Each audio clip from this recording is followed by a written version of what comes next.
Welcome to the Three Mouseketeers, the sibling podcast that understands your Disney addiction. I'm Jared. I'm Amanda. And I'm Emily. We are going to have a lot of fun this episode. We are going to be talking specifically about Disney park transportation. But first, let's go ahead and do some trivia. You guys ready to play? Yep. Okay. The question for this episode is, what movie is Wally seen watching in Wally? And I do have some multiple choice if you don't know it off the top of your head. I am going to need those multiple choice. It's been a while since I've seen Wally. It's too depressing. It has been a long time since I've seen this movie. Yes, please. Multiple choice. Okay. I am going to give you a slight hint. It is a musical. So here are your options. Option A, Bye Bye Birdie. Option B, Hello Dolly. Option C, Singing in the Rain. Option D, Newsies. Okay. I'm going to go with option C, Singing in the Rain. Okay. Because for some reason, I just feel like I remember that. I might be imagining remembering it, but I feel like I do. That's actually what my thought was too, was C. It's the one that jumped out at me. So I would go with C also. Okay. Where do you guys think you see this movie? I have no idea. Just taking a wild guess. Long time. It's just a wild guess. That's the only one that jumped out. The only other thing I thought of was Newsies, because it is a Disney movie and none of the other ones are. So I thought maybe Newsies, just because it is a Disney movie, but still, Singing in the Rain. The reason I think that is because the world is, horrible in the movie, and he is enjoying seeing the rain and what it used to be like. That's the only thing I can think of. Okay. And I guess this is one of the only times we've actually had you both pick the same answer. No, it's not. No. Just about. I mean, usually you guys have different answers off the top of your head, unless you know it, like right off the bat. Yeah. So. Well, for some reason, I feel like, when Wally has his little romance with the other little robot, what's her name? Eve. Yeah. For some reason, I feel like it's like the romance in Singing in the Rain, and he's relating it to him and Eve, like looking at it like, oh, I don't know. I might be imagining So you're kind of going with like character resemblance for the reason why they used an old musical. Yeah, well, because he's watching it, like, wanting that. Okay, very interesting. I might be totally fabricating things that never happened in the movie because it's been so long.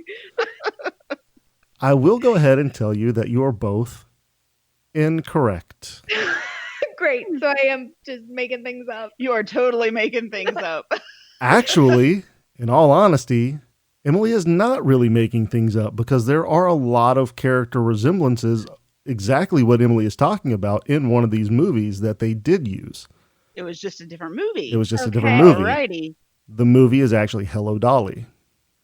Okay. Interesting. Yeah, I don't remember that at all.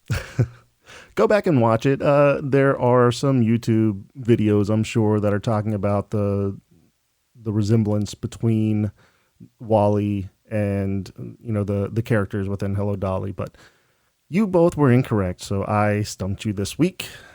But I feel like I should get partial credit. You get a 10th of a point. Nothing. Okay, well, I'll take my little 10th of a point then. Okay. Well, why don't you go ahead and take that 10th of a point and give us a history fact? All right. So for today's history, I am talking about Elsa from Frozen. We all know Elsa as this kind of conflicting character. Like, she fights her kind of bad side or darker side, but overall overcomes it, and she's a good character. I think we would all consider her a hero, right? Yep. I don't know. I think we have to wait for another episode to really Okay. dive Well, deep into this that isn't one. hero or villain. You're right. But she was actually supposed to be a villain and kind of like a really bad villain. They kind of compared her to Cruella de Vil. So I would say a pretty evil villain. But whenever she sang Let It Go in the early makes of the movie, they decided to completely revamp her character and make her good because I guess they saw those good aspects of her and decided to roll with it.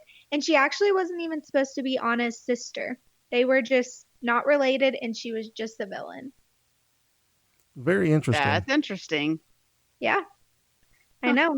And we all like know and love Elsa as a good person and a good character, and she would do anything for her sister and all of that stuff. So it's kind of funny to think of it having gone a different way.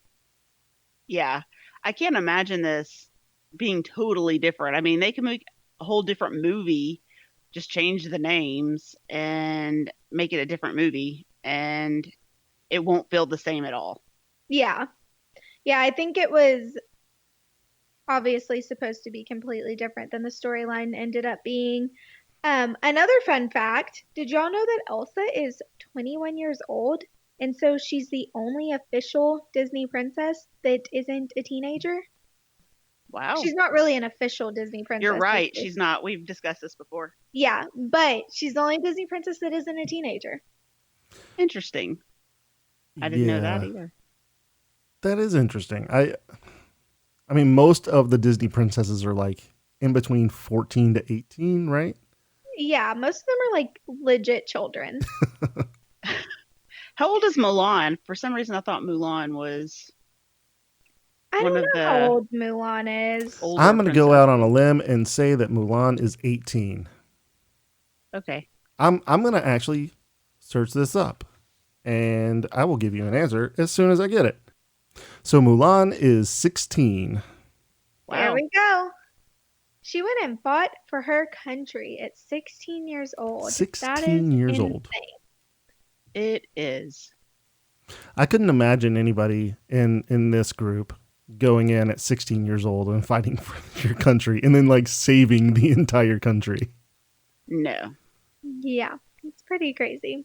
Disney has a way of making these child princesses do insane things. Well, that's what they call the movies. Yeah, that is true. So for the tip this episode, I wanted to do something a little different. I see a lot of times people asking what is the best resort to stay in. So I wanted to do a few episodes giving pointers on how to choose the best resort for you and your family. This week, I wanted to base resorts on your budget. So there are really 4 different categories for Disney hotels. There are the value resorts, the moderate resorts, deluxe resorts, and deluxe villas.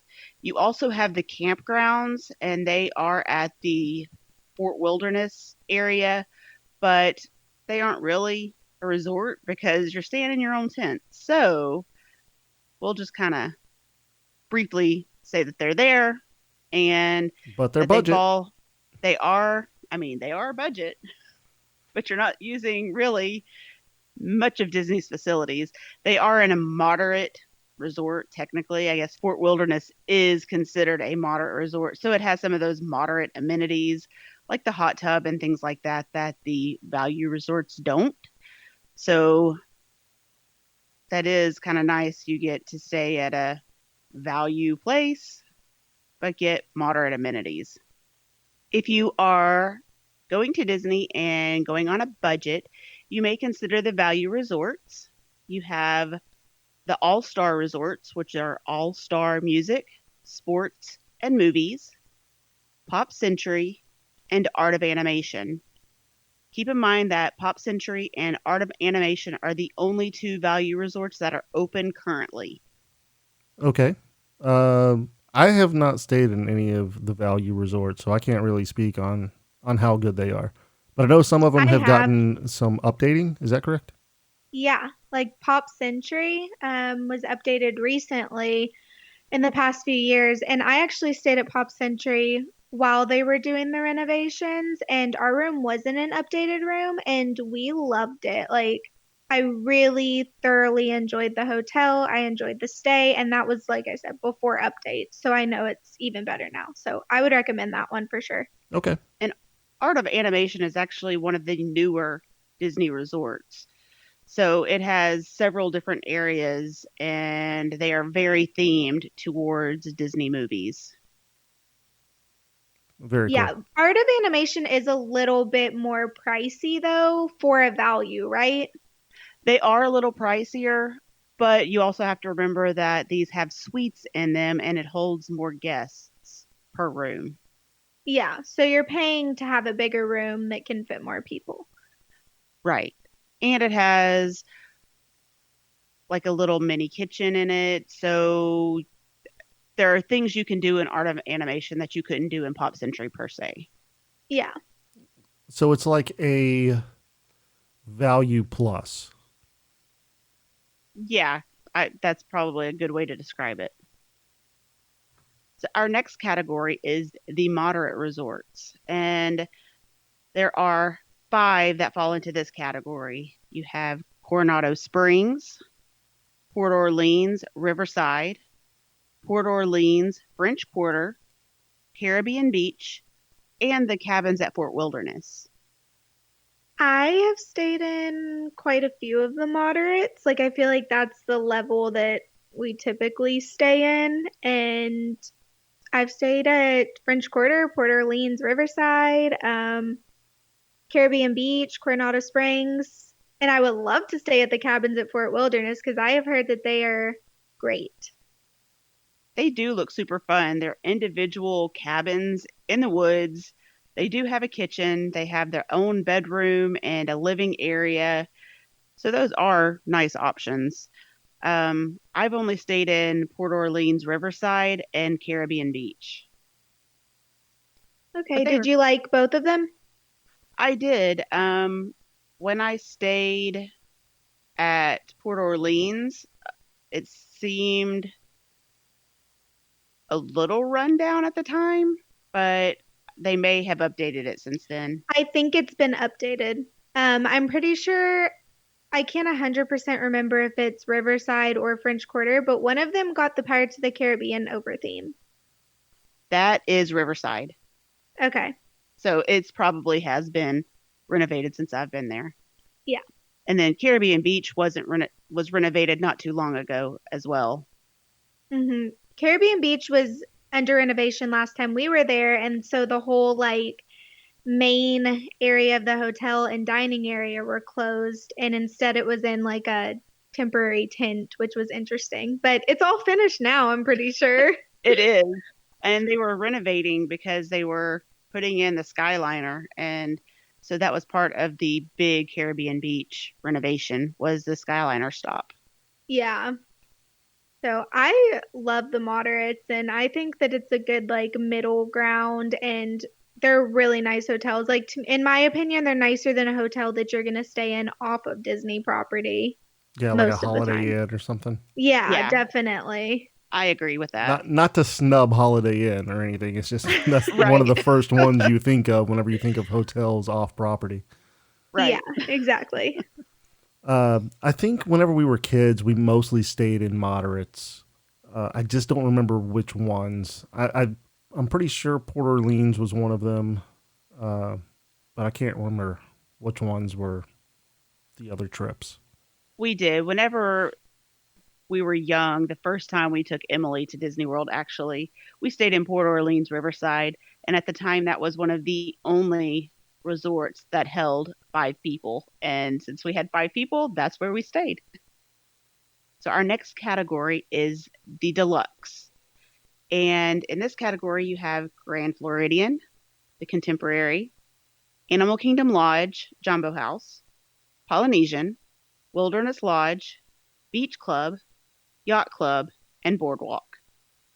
Very good And these are hotels. the, yeah, these are the most expensive, obviously, from the name deluxe. And so I haven't stayed in quite as many of these. I've only stayed in 2 of them. And I mean, obviously, I enjoyed it. They're deluxe, they're very fancy. They are fancier. These usually, for most of them, they're a little more convenient to the parks. And that's one of the bonuses of being there. Like the Grand Floridian, Contemporary, and Polynesian have the monorail going through the properties, and there's stops at those hotels. So that kind of is one of the main reasons I think that they're deluxe. And then obviously the furnishings are a little nicer. The amenities are a little nicer. Yeah. Right. Yeah. I absolutely love the Polynesian. It's a great, vast property, but it is a very nice, big property. Plus, it has Ohana. So usually it has Ohana, but it's closed right now. Fair. Womp womp. So our last category is the deluxe villas. And you'll notice a lot of these are the same as the deluxe resorts, but the deluxe villa section is the DVC section, but there are rooms that are for cash payments as well there. And these resorts, some of them have studios, 1 bedrooms, 2 bedrooms, and 3 bedrooms. There's also some that have like specialty accommodations, like the Polynesian have the bungalows that are over the water. Those are considered deluxe villas. Yeah, and those are really expensive. If you're paying cash, they can be. Sometimes they're relatively close to the deluxe pricing. I know a lot of times for my clients, I'll look at both the deluxe and the villas just to see comparison on prices. Sometimes the villas are actually a little cheaper than just the standard hotel room. Really? So it's something to consider. Interesting. So in this category, we have Saratoga Springs, Old Key West, the Polynesian, Bay Lake Tower, which is adjacent to the Contemporary, Grand Floridian, Boardwalk, Beach Club, Boulder Ridge, Copper Creek, the Riviera, Animal Kingdom Jumbo House, and Animal Kingdom Kidani Village. Riviera is absolutely amazing. Yeah, I've heard really great things about it. It is really amazing. That is the newest hotel at Disney. It is a Disney Vacation Club primarily, but like I said, they do rent out rooms there as well to pay for. It is super fancy. It is really nice being on the Skyliner, and it's really convenient to get to both Epcot and Hollywood Studios. I loved staying there when we stayed this last trip. So much so we're going back next time, our next trip, that's where we'll be staying. I don't blame you. It was an absolutely fabulous hotel. Resort. Resort. It is. And you can't go wrong really with any of the Disney hotels. So it just depends on where your price range is. Some people like to splurge on the accommodations, and they go back to their resort and use the pools and the hot tubs and the other amenities at the hotel. And some people say, we're never going to be in the room. Why do I need a nice hotel? And they stay in a value or the campgrounds just to have somewhere to stay.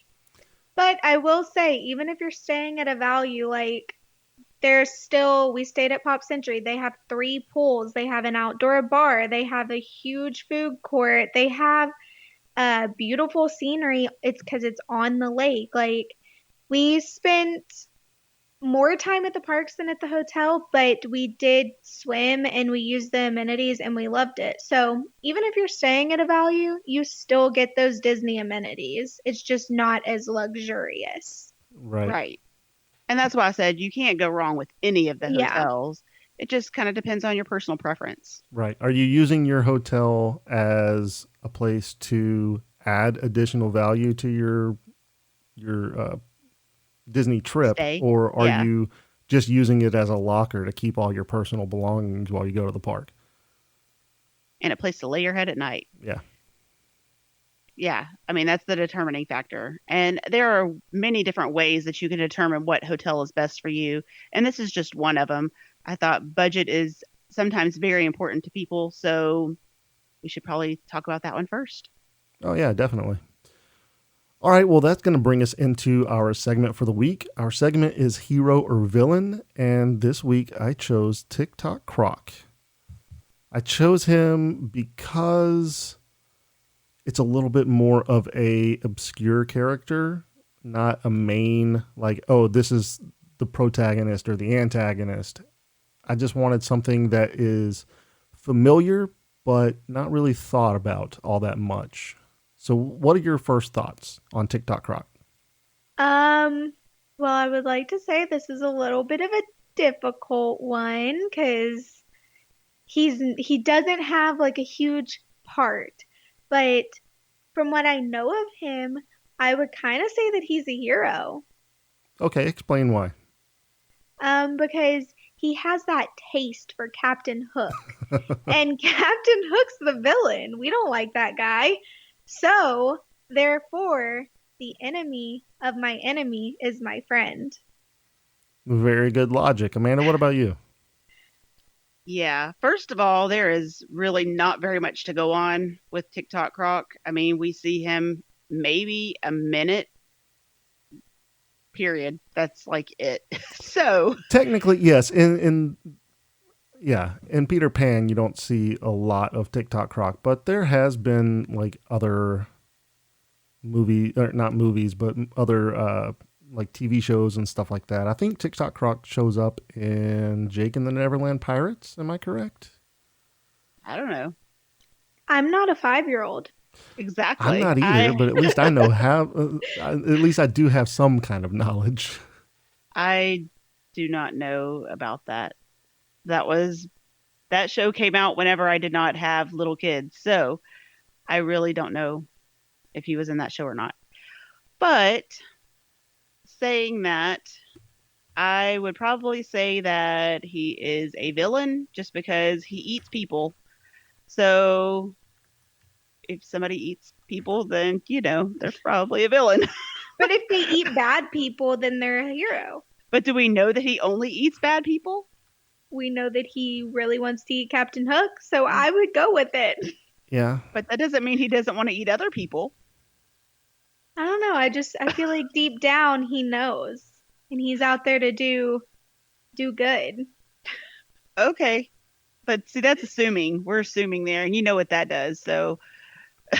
No, explain it. I don't know what that means. What does that mean, Amanda? Show. Okay, so update. Tick-Tock Croc is in Jake and the Neverland Pirates. Tick-Tock Croc is a recurring character, so on multiple episodes. Does he try to eat Jake or the Neverland Pirates? No, all it says is he is the very same crocodile that devoured Captain Hook's left hand and Peter Pan after Peter Pan cut it off in a sword fight from years ago. Okay. That's all it says. All right. Great.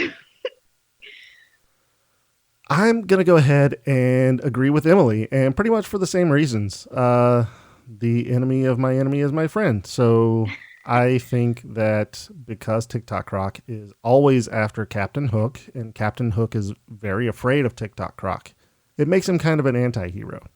Right. So this isn't villain or anti-hero. It's hero or villain. Those are we the two have this options. conversation every time you bring this up, and I keep telling Yes. you anti-hero is hero because it has the word hero in it. It's just a more complex hero. Yes, it is a more complex hero. So, I think hero. Emily thinks hero. Amanda thinks villain. I think that Emily and I are correct. Until he too. tries to eat you. But he We're not hasn't shown Captain signs Hook. of He aggression doesn't- to anybody other than Yeah. Captain Hook. So, we can't Exactly. technically say. Actually, you don't know because you haven't watched him in Jake and the Neverland Pirates. I don't know. I had a daughter that liked it, so I watched it with her. So there you go. But I don't There we remember a go. whole lot. Exactly. That's my But I point. do know that Jake and the Neverland Pirates always say that a good pirate doesn't steal, which is Okay. Okay. which is Has nothing to confusing do to with me. this. Fun So fact. Yeah, isn't that the whole thing? Like, pirates do steal. Yeah, pirates That's take they're stuff pirates. that's not theirs. What? Yeah, hold on just a second. It doesn't make any sense. It doesn't. All right, well, I guess let's go ahead and move on to the main topic. Our main topic is going to be Disney transportation. And we didn't just want to talk about one particular destination. We wanted to talk about all of them. So let's go ahead and start with Hong Kong. Amanda, you have been to Hong Kong Disney. I have not been to anything other than Disney World. So I'm not going to have any kind of insight on any of these parks except for one in particular. That sounds like a personal problem. It does. And I need to resolve that. Yes, you do. So Hong Kong Disneyland has a resort shuttle that you can take. And it picks up from the 3 different hotels. And it brings you to the PTI, which is Resort Public Transport Interchange. And from that area, you walk. It's a short walk to the gates for Disneyland.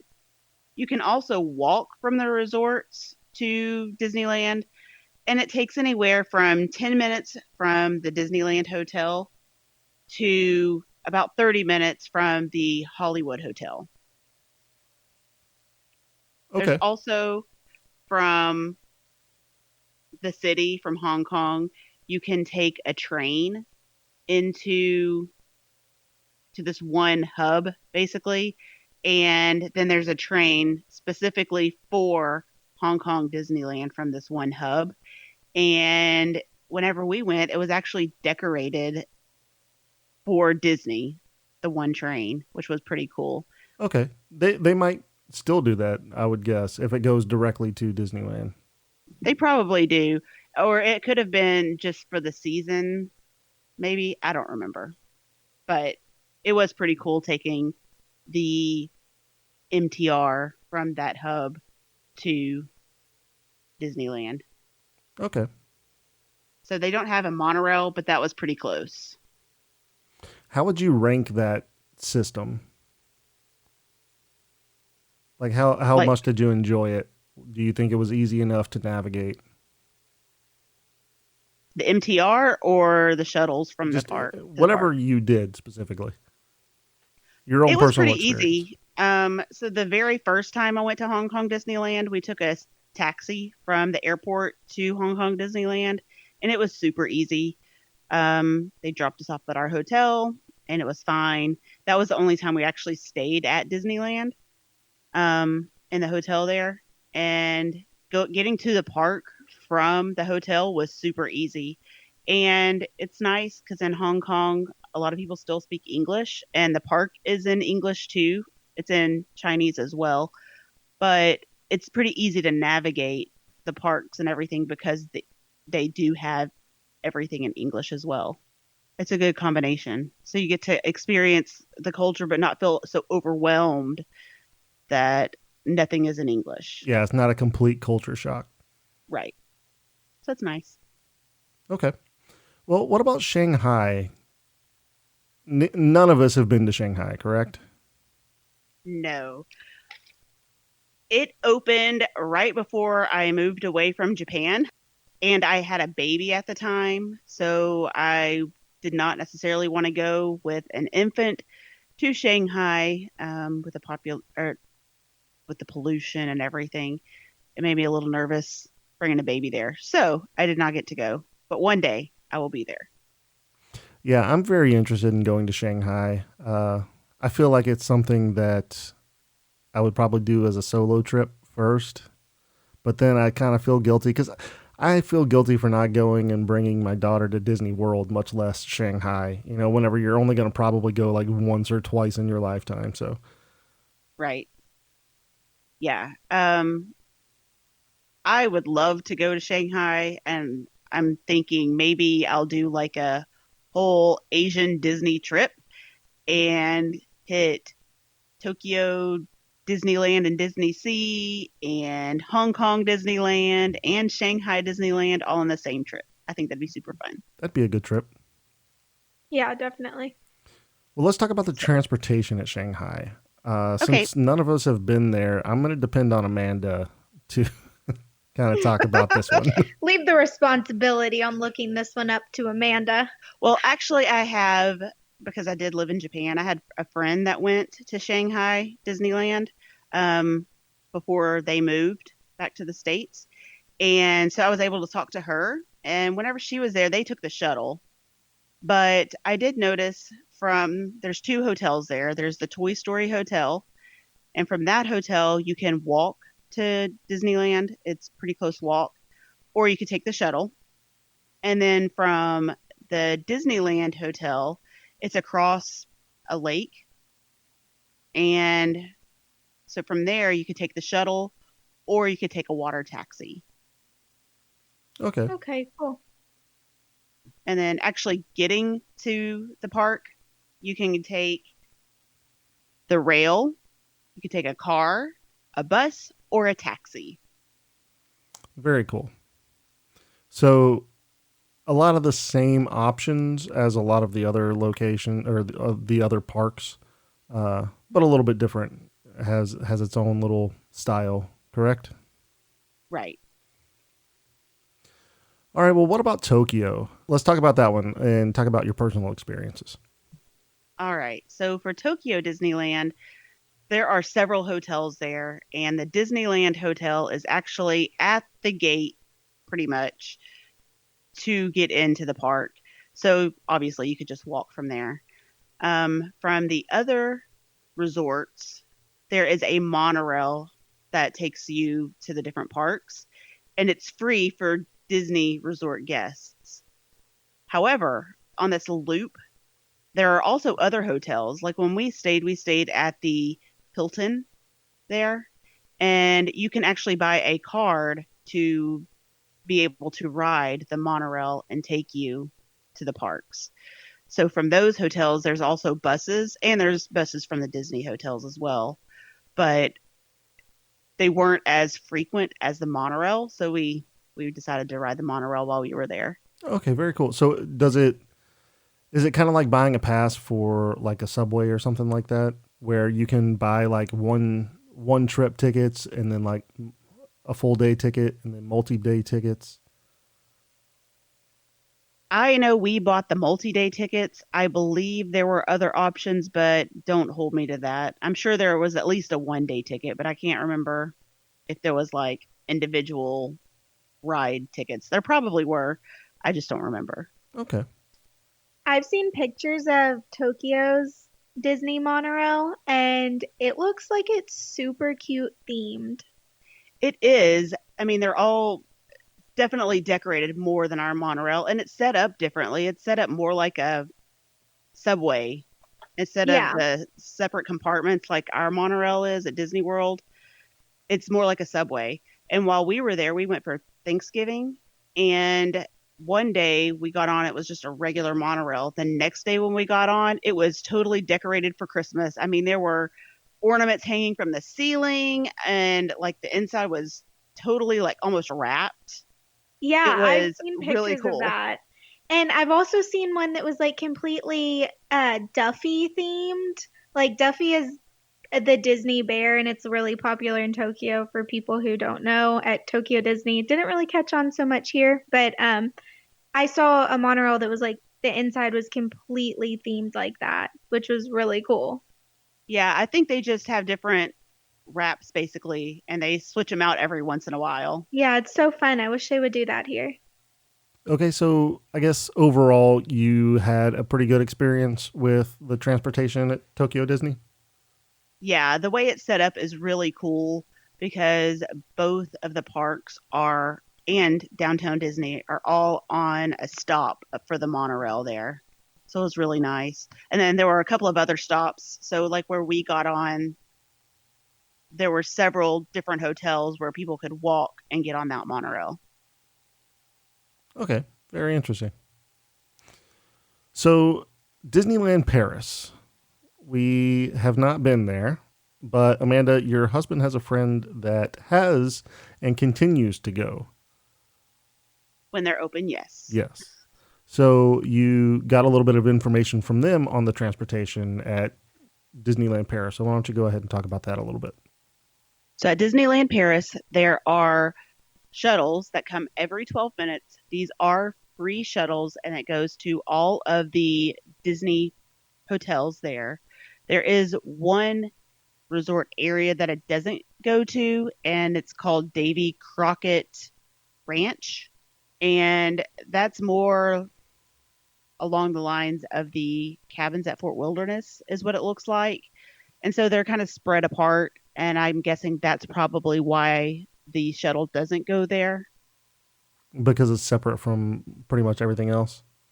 Right. And they look like they're individual little cabins and not an actual hotel. Right. Okay. Right.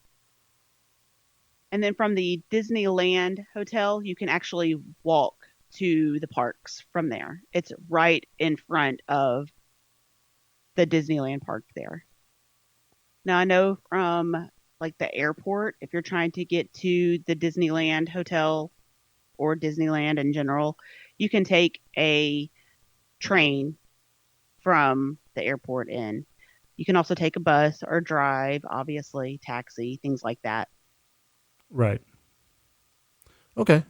Yeah, I mean, without actually going and experiencing the transportation at these parks that we have not been to, it's kind of hard to talk about like what the pros and cons are of the transportation there. But luckily, these next two we do have experience with. So let's go ahead and get into Disneyland.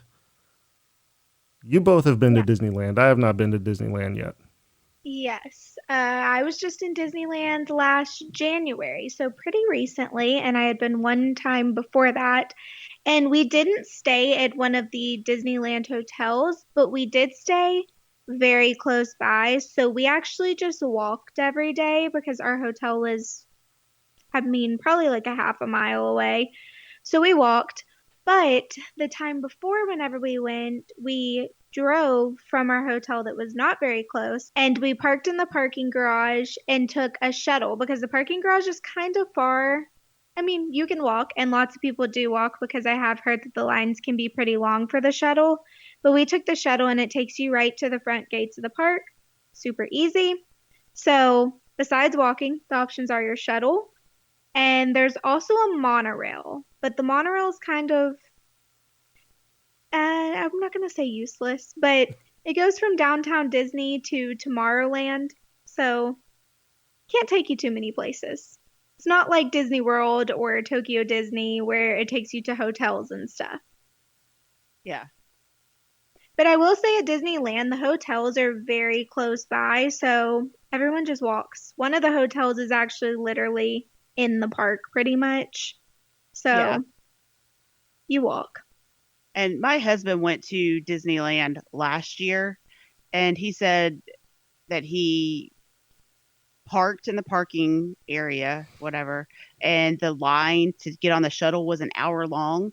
So he ended up walking, and he said it wasn't that far of a walk, like 3/4 of a mile, I want to say he said. Yeah. Yeah, if the line was long, I would just walk. You're going to be walking all day anyway. If you can walk, if you're able to walk, then I would walk.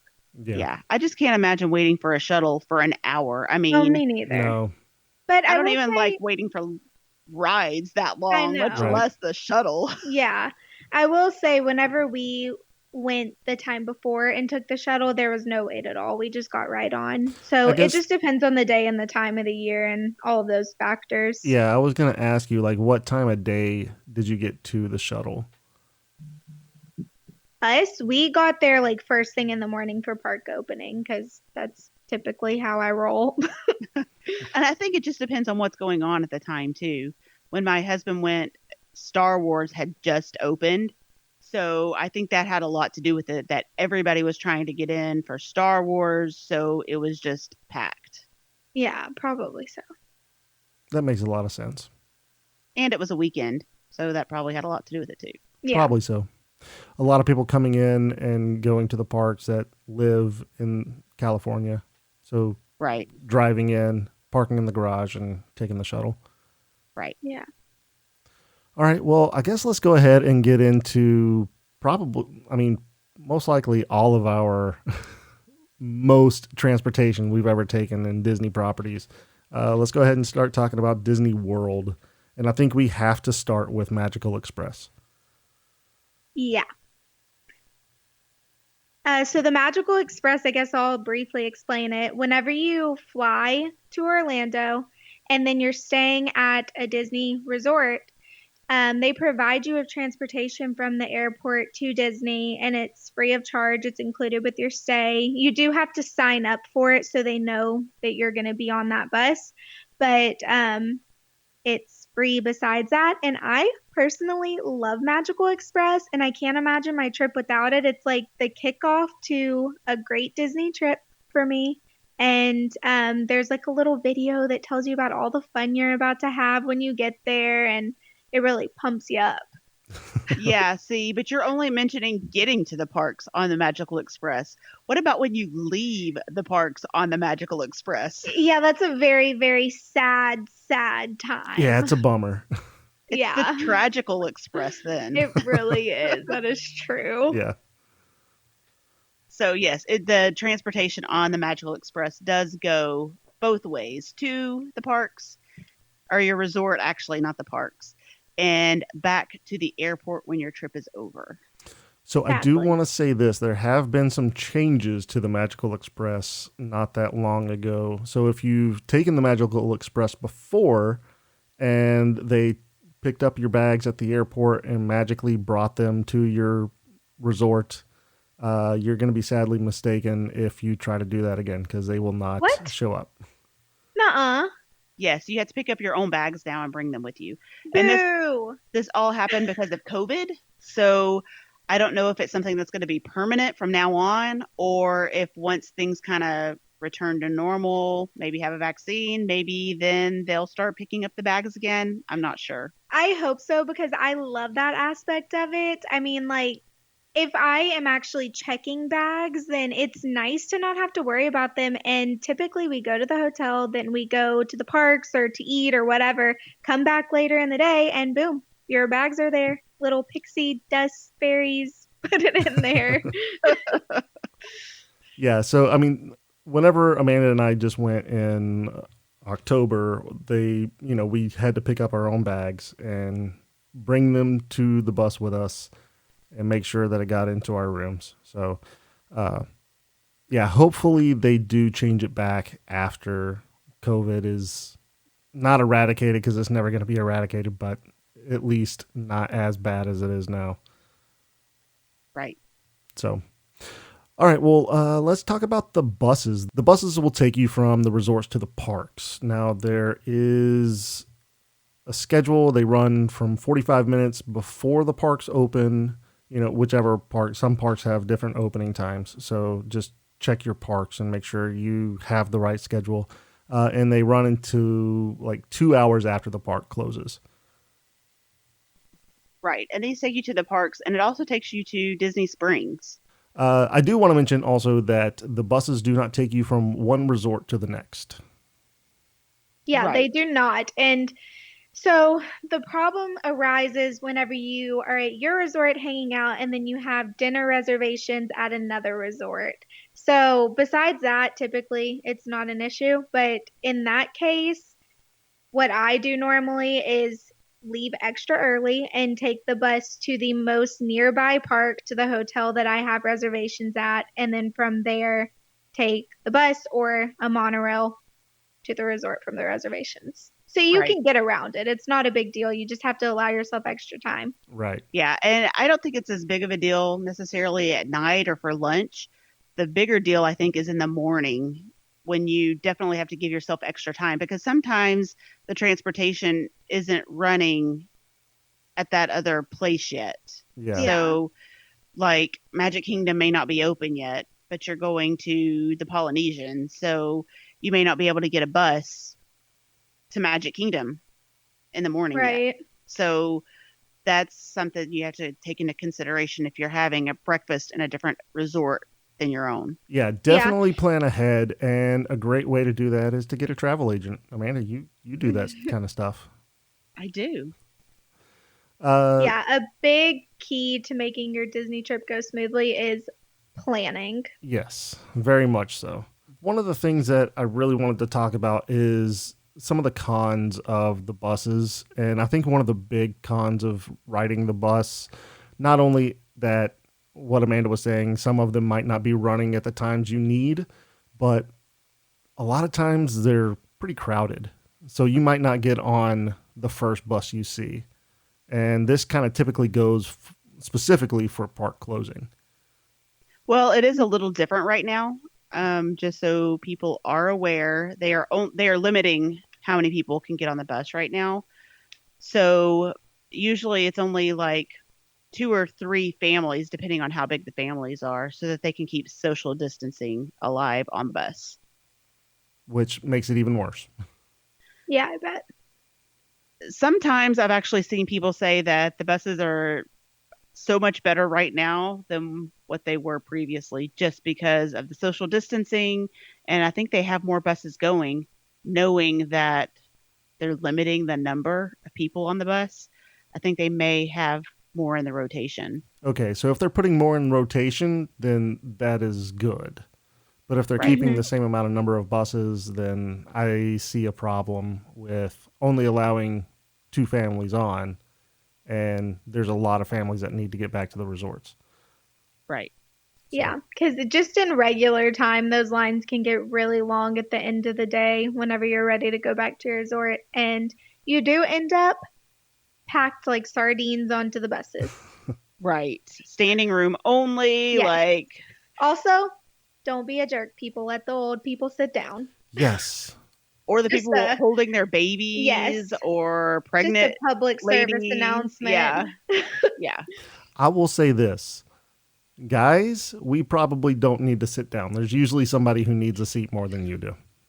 Yeah. So, just a thought. All right. What about the monorail?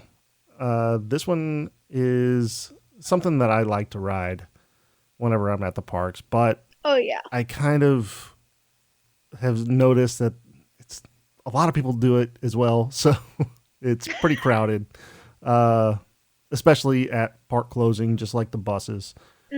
But there are 3 loops. One is express to Magic Kingdom and the TTC. There's another one, Magic Kingdom, Contemporary, Poly, and the Grand Floridian. And there's also one TTC to Epcot. Yes, and you may want to mention that TTC is the Ticket and Transportation Center, because there may be people who don't know what that is. Very fair. And the resort line also goes to the Ticket and Transportation Center. So it'll go to all 3 resorts, Ticket and Transportation Center, and Magic Kingdom. There you go. I like riding the monorail. The monorail's fun. Yeah, the monorail's like the classic Disney symbol to me, I guess. Like, you're not at Disney till you've ridden the monorail. Kind of like you're not at Disney till you've ridden Splash Mountain. Right. Pretty soon I'm not going to be at Disney at all, apparently, because I'm not going to be able to ride Splash Mountain. Well, right now with the social distancing, they have 1 party per door, basically, for the monorail. So that's actually kind of nice when you only have a few people in your group, because you get all that room all to yourself. So that's pretty nice. Yeah, that is really nice. I had noticed in recent years, like, I still love the monorail, still highly suggest riding it. Even if you just do like a resort loop and stop and go into each of the resorts and kind of check them out. But I noticed the past few times the monorails have been kind of hot, kind of smelly, kind of need a little bit of a revamp. So basically they're me. Oh my gosh. Whatever. But I still love them, like I said. I still suggest riding them, but so still I love them until I get stuck on one, then I probably won't love them anymore. Or the door falls off. Or, I have heard horror stories of the door coming open while the monorail is moving and people are on it. So don't lean against the doors, people. No, do not. Please don't. I mean, that goes for anything. Don't lean up against the doors in any kind of transportation vehicle. True. Good point. And something else I should probably mention is right now the monorail from the Ticket and Transportation Center to Epcot is not running. Oh, I didn't know that.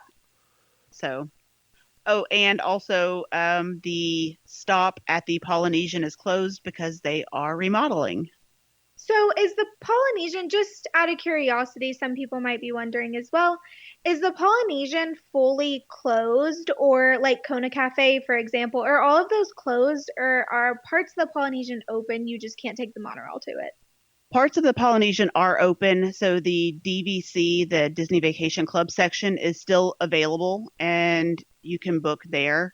Okay. Kona Cafe is still open, Captain Cook's is still open, and I believe the shops are still open, but the lobby is closed, like the main lobby itself is closed. Even like the check-in has been moved to one of the other DVC buildings instead of in the lobby.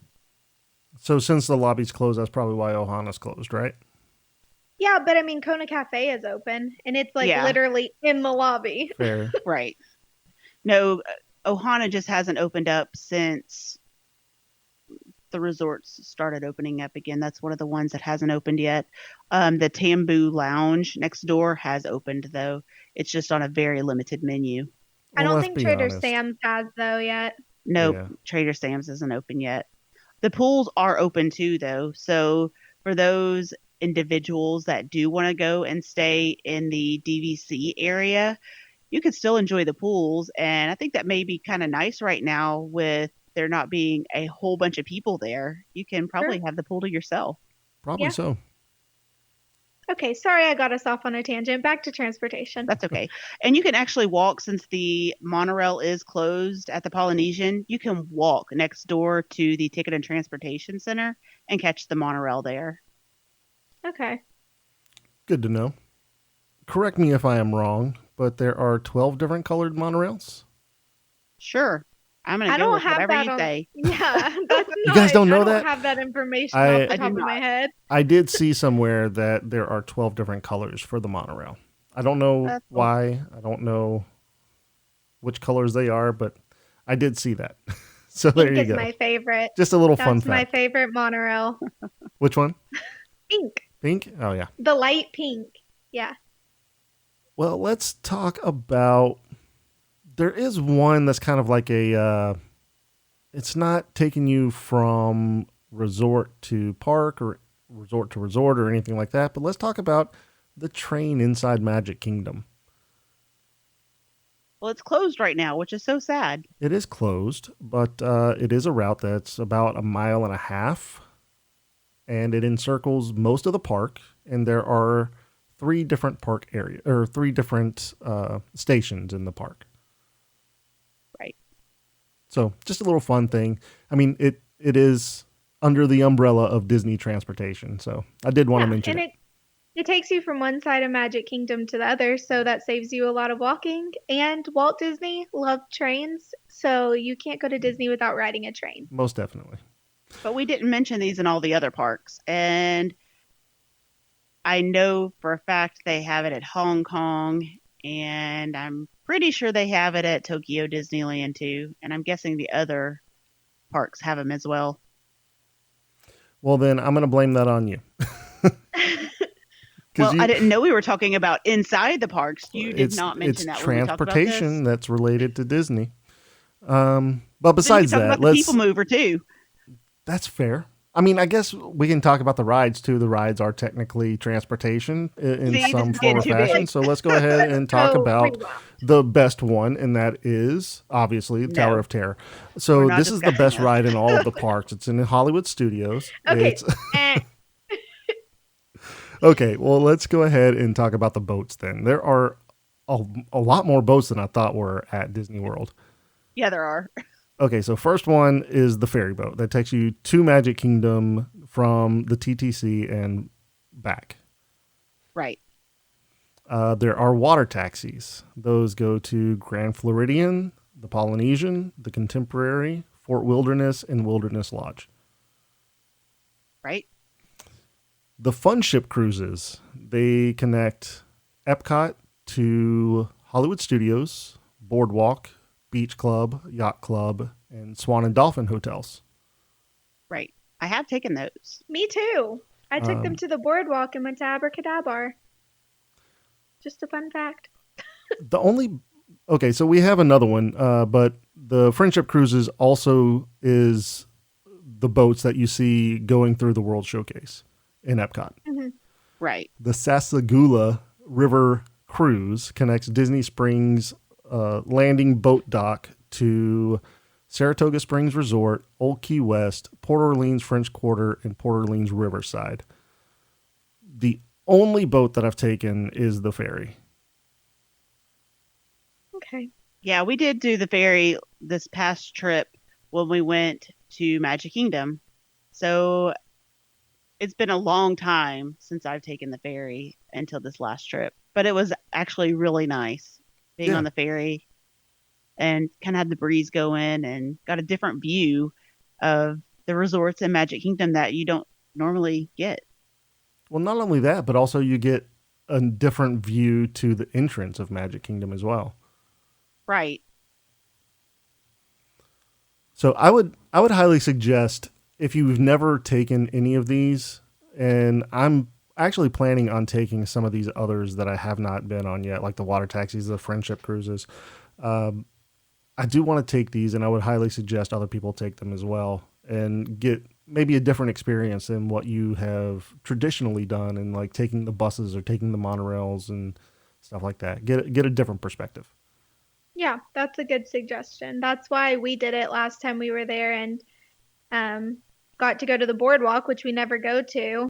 Now, the Friendship Cruises over at Epcot and all of those resorts are not currently running right now, which is kind of disappointing. But the line to where you get on them normally from Epcot is actually part of the entrance into the park now.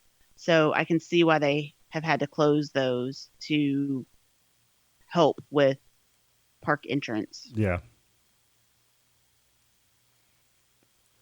All right. Well, the last one that I have, and I don't know if you guys might have any others, but the last one that I have is Skyliner. So the Skyliner connects Epcot and Hollywood Studios to Art of Animation, Pop Century, Caribbean Beach, and Riviera, and Epcot area resorts through the International Gateway. Right. It's one thing to know about the Skyliner is that it's continuous loading. So it just means that it's constantly moving, and you're going to have to walk onto a moving vehicle unless you have a disability or something that they need to stop it for, and they can pull off a buggy and then load you and get it back in line. Right. And I know we have a double stroller, and when we were getting on, they told us if we wanted to, we could wait for them to pull one off for us to bring the double stroller on, because it's something we had to fold up and carry on. So it's not necessarily the easiest thing to carry on to the Skyliner. Right. So it is something they said they could do if we wanted to do that. So that may be an option for people that have double strollers, triple strollers, things like that. Yeah, like I said, for whatever reason, if there is a purpose for it, they will stop and get you in just like you need to be. So, but for me, whenever I was taking the Skyliner by myself, it was just an easy walk in, walk out. So right. And something else to mention is there is a hub, the Caribbean Beach hub. You actually have to get off of the Skyliner there. So if you're going like from Riviera to Hollywood Studios, as an example, you get on at the Riviera, you go to Caribbean Beach, you have to get off and transfer to the other line for the Skyliner. Right. Yeah, that may mean you have to stand in line twice, potentially. Yeah. So just keep that in mind. Right. But yeah, no, that's a very good point, Amanda. One thing that I really want to mention on this is that if you have a fear of heights, maybe it might not be the best mode of transportation, just because the top height of the Skyliner is 60 feet, but I don't think it's really going to be a problem. I actually do not like heights. and I was very nervous about the Skyliner because I remember the old Skyliner type thing that they used to have in Magic Kingdom, and it terrified me. This did not feel like that at all. The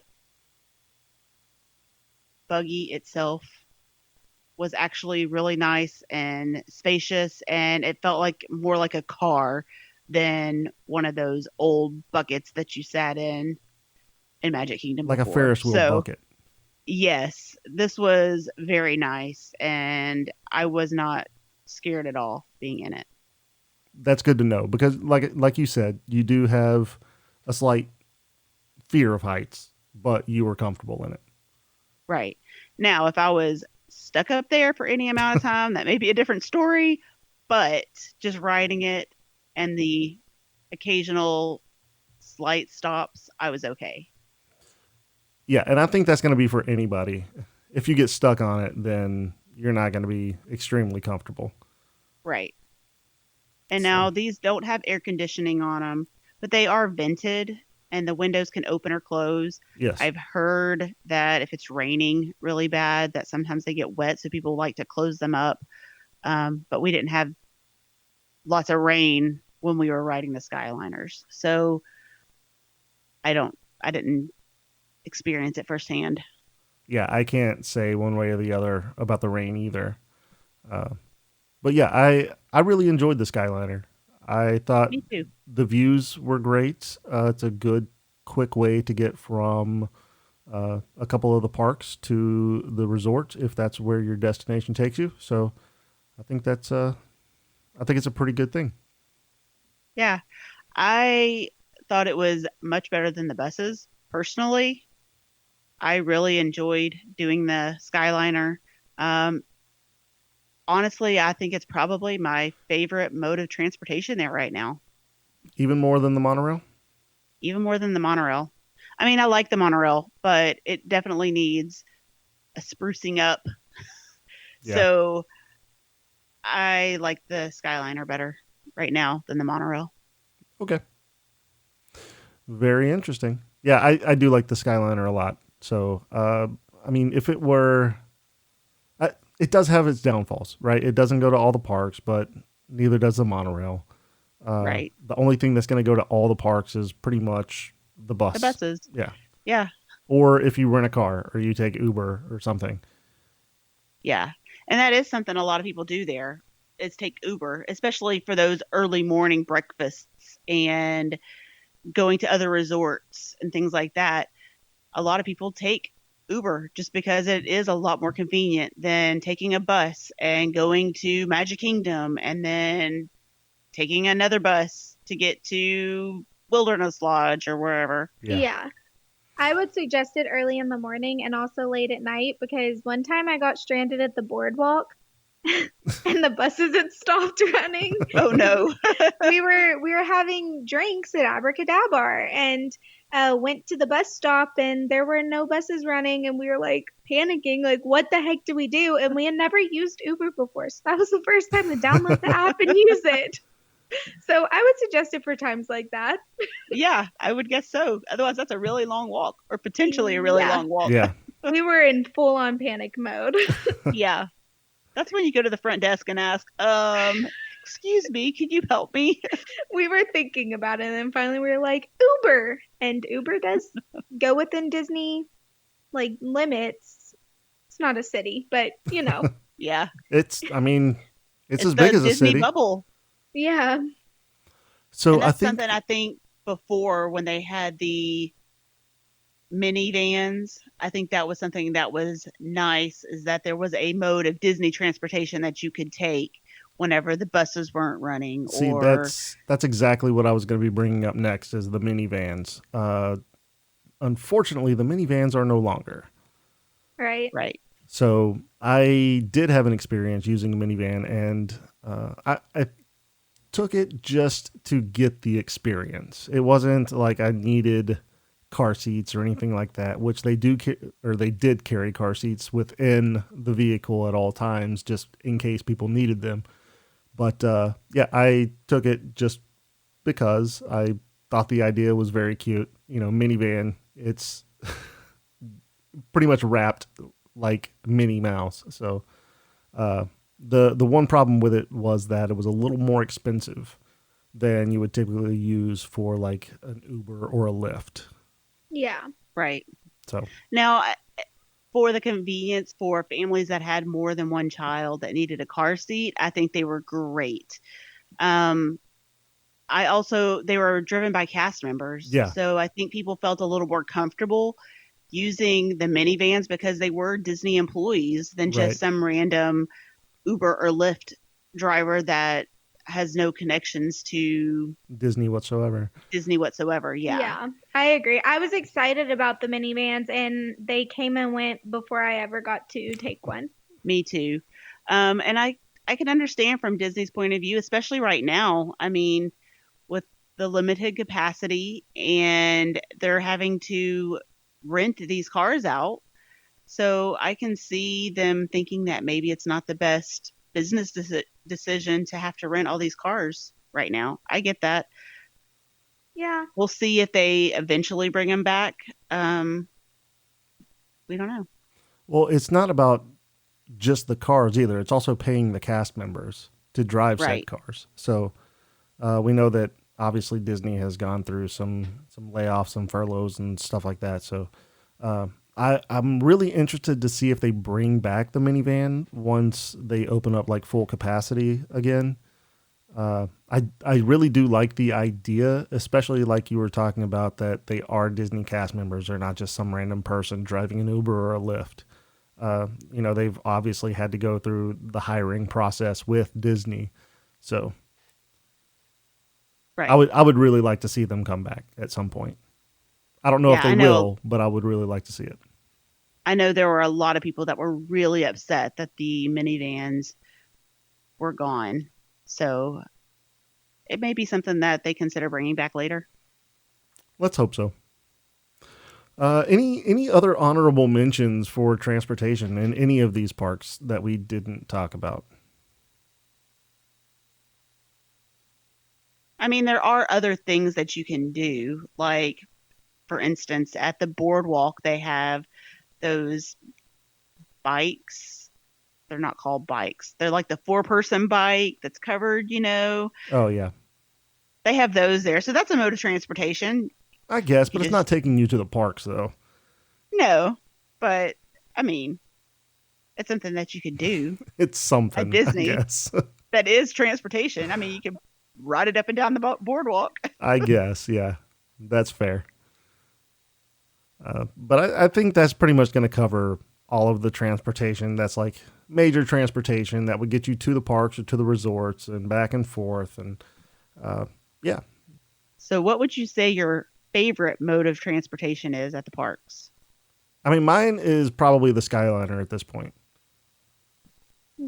I have not ridden the Skyliner yet. I kind of have a feeling that will probably become my favorite, but I would say the monorail is my favorite, but my most used obviously is the buses, and I do enjoy the buses. I don't love whenever you have to stand because it's crammed with people, but I enjoy them when they're not packed. I would rather pay the money to rent a car. Oh, I would not. Absolutely not. I'm the type of person that when I'm in Disney, I don't want to worry about driving or anything like that. I need to be in the Disney bubble. I just don't like the buses. There actually like them. There actually is another mode of transportation that we have failed to mention. What's that? They are the trams that run through the parking lot to pick up the people who drove in and drop you off at the park. Yeah, that's true. There are those. So we used those quite a bit. Not this past trip, but the trip before. Yeah. I mean, usually you can walk that distance, but yeah, I mean, the trams, if there's no line, they're great. They get you there just a little bit faster. They do, especially in the evening after you've been walking in the parks all day long. I think I would even wait for those. When my feet are killing me, I would definitely wait. I don't know. 15 minutes. Yeah, it's a hit or miss because if your feet hurt, then whenever you're standing still, sometimes they hurt even more for some reason. But you can sit in the line and wait. Not necessarily, but I'd sit on the ground. That's what I do when I'm waiting for the buses at night. I just plop myself down. Yep. There you go. There's no shame there. No. No shame whatsoever. I usually lay down on the ground instead of just sitting. So Okay, now that's going a little far, but and then I fall asleep and I miss my bus, and then that's why I hate the buses. and I'm not waking you up. Nope. All right, well, I guess that's going to do it. Let's go ahead and get into some mousekeeping. Obviously, we want to promote our YouTube channel. You can find that at bit.ly/T3M YouTube, and that is all lowercase. If you love the show, let us know. Leaving a 5-star written review is the best way to let us know how we're doing and if we're covering the topics that you want us to cover. If you are looking for a travel agent to plan your trip to Disney, for finding the best hotel for you based on your budget or the location or best time to go to a restaurant or way to get there, please let me know. I can be your travel agent. My services are free and I can plan as little or as much as you want. You can find me on Facebook, Amanda Hollis, Capture the Magic Vacations, and you can find my contact information in the show notes. Join us for our next episode releasing Thursday, the 10th of December, where we will be talking about attractions that are no longer at the parks that we wish were still around. Be sure you're subscribed to the show so that you are updated when a new episode comes out every other Thursday. Well, that's going to do it for us. Thank you all for listening. You can also be a part of the magic by following the show at T3M Podcast on all social media platforms. That's T3M Podcast. Leave us a 5-star written review and we'll read it on an upcoming episode.